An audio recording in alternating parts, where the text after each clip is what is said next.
Wildcat Football Weekly, presented by Hughes Federal Credit Union, home of the official U of A debit card. Get yours today at hughesfcu.org. Welcome to another edition of Wildcat Weekly with head coach Kevin Sumlin. Cats are back home Saturday night. They host the USC Trojans. That'll be a 7:30 kickoff at the stadium. It'll be a great night for football. Hope to see everybody there. And one of the guys on the field will be the Pac-12's leading rusher and Pac-12 Offensive Player of the Week, J.J. Taylor. Had a great game up at Oregon State, coach. And not to be overlooked, Gary Brightwell threw in 113 yards as well. So talk about the ground game and the success you had against the Beavers. Those two guys did a great job, but obviously it starts up front. And I think, our offensive line got targeted right, played extremely hard. And then when you have that kind of performance, you can't do that without blocking on the perimeter to have big long runs. And we've talked about that a week ago, about explosive plays. Aren't always drop back and throw it all the way down the field. We were able to get some explosive plays, a lot of explosive plays in the run game. So, that's Khalil carrying out a fake. That's the O-line blocking. It's our receivers on the perimeter who did a very, very nice job, and our backs finishing. So that's all a team effort, but certainly those two guys had great ball games. All right, speaking of two guys, I want to flip over to defense. Getting P.J. Johnson back had to be valuable. He had a sack. And I also want to ask you about Jalen Harris, a young guy who hasn't played a lot of football, but and yet certainly made an impact. Yeah, they were extremely effective. I think we changed the scheme a little bit that confused Oregon State, but with confusion or whatever, it gets down to Jimmy's and Joe's sometimes, and PJ is a big man, and we've missed him the last couple of weeks in the passing game and primarily the run game, but obviously for a big guy getting a sack in there. And then, Jalen, even though he didn't get all the sacks that he could have maybe, he did keep pressure on the quarterback and had some hurries and some hits on the quarterback that I think affected the game. All right, on to USC. The Trojans are the Trojans. They've always got plenty of talent on the team, etc. Give us just an overview of this year's USC team. Well, they've got a very, very young quarterback who, unfortunately for us, started to get going in the second half of the last game against Washington State. Really brought him back. Made some good throws and some good decisions. Can scramble a little bit. Veteran offensive line, four starters returning. And on the perimeter, they're always going to have guys, big, tall, fast guys, and they try to scheme you and to get you in one-on-one matchups.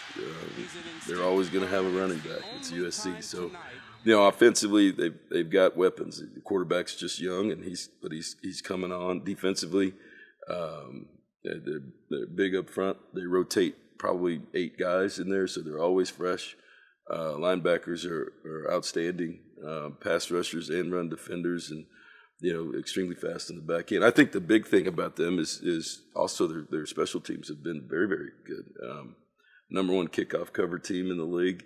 They're up in the top 3 or 4 in punt returns, which doesn't surprise you because of their athletic ability and really kickoff returns. So special teams could be a big deal in this game. I wanted to ask you about 2 of their linebackers, Cameron Smith and Porter Gustin, outstanding players in their own right. Are those the 2 guys that kind of key their defense, and are the 2 guys you'd like to avoid? Yeah, well, I don't know if we're going to avoid them. Cameron's preseason all everything, and he should be. Has played a lot of football.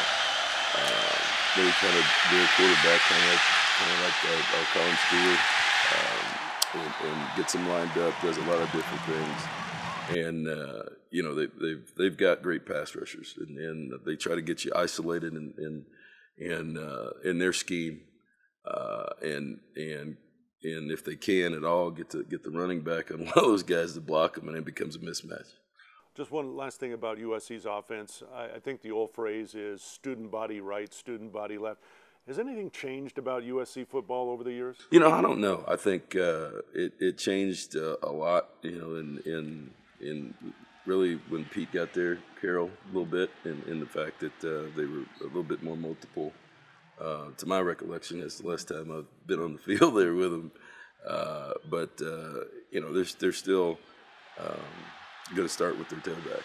And, that's who they have been, that's who they are. That's not going to change, I don't think, ever. All right. Cats and the Trojans coming up Saturday, 7:30 kickoff at Arizona Stadium. And a quick reminder, the following week, the Cal Bears in town. That kickoff has now been set for 7 p.m. And more Wildcat Weekly coming up right after this.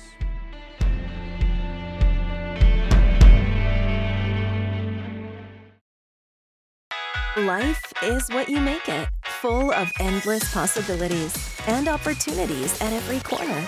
In our fast-paced world, Hughes helps you with what matters most, delivering dreams, adding value to your life. Where you bank matters. For you, your family, and your future. We are local, rooted in the community you call home.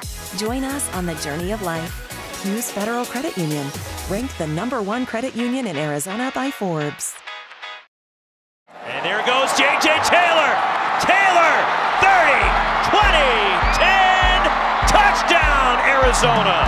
62 yards for J.J. Taylor, who's having a monster afternoon at Reser Stadium. Wildcat Football Weekly continues, presented by Hughes Federal Credit Union, ranked by Forbes as the #1 credit union in Arizona. Learn more at hughesfcu.org/best credit union. He is P.J. Johnson, Wildcat defensive lineman. He'll be in action Saturday night. Wildcats take on the USC Trojans. P.J. had to set out a couple ball games, got injured against BYU. How tough was that, just watching your teammates there for a couple of weeks? It was really tough, especially versus Houston, because I knew that we were going to a real adverse environment. The weather was real, hard on everyone's body. Even me not playing, I was, dying on the sideline. The heat and humidity, something a lot of us haven't felt before. And seeing, just us losing, dang, I just wish I could help. It hurt me. And then traveling, too, because we were traveling in the hopes I would play. And then, it was nah, leave it alone. We don't want to get worse. So I'm just sitting there, hurt. I feel like even though I'm injured and there's nothing I can do, I feel like I'm leaving my brothers down. So, it hurts me. A little extra energy then against Oregon State, knowing that you're going to get back? Yeah, for sure. I was juiced. And it was conference play, so, we got to set the tone right here, right now. Okay, Coach Yates has talked about getting more pressure on opposing quarterbacks. That's one thing that the defense really stepped up against Oregon State. What did you guys, or did you do anything differently to get that pressure going? I feel like everybody is getting upset that we weren't. So the focus at practice was okay, let me make sure I work a move, let me make sure I get off these blocks. And it wasn't a whole lot we did different. It's just the focus was better. And then we had it was probably our best week of practice. Even then we had I believe it was Wednesday and it rained, and we just okay, whatever, it's rain, go through it. And that was one of our best practices of the year, and we just came harder, more focused, and it showed on Saturday. All right. Well, you're a California guy, so you know about USC football. What's your image of just the Trojans program, not necessarily this year's team? The program is historically known. I was a Miami fan growing up, so I know Miami, Alabama, USC, those they're legendary. So I think legendary, classical, humble, and Reggie Bush. So is it different playing against them? I mean, when you line up on Saturday night, is there anything extra because of their history? No, I feel like I grew up in Sacramento. We have a school called Grant Union High School that's really a legendary high school. Like Shaq Thompson went there, Dante Stallworth, Ontario Smith, Devontae Booker, a lot of others. And I played them 3 times in high school. So that kind of got out of me playing something legendary in high school. So now when I play schools that I know, even in junior college, we played in junior college, it did nothing for me anymore because I went to high school so much. Here's P.J. Johnson, Wildcats Trojans, Saturday night, 7:30 at the stadium. Thank you for watching Wildcat Football Weekly, presented by Hughes Federal Credit Union, home of the free U of A Visa debit card. Get yours today at hughesfcu.org. Federally insured by NCUA.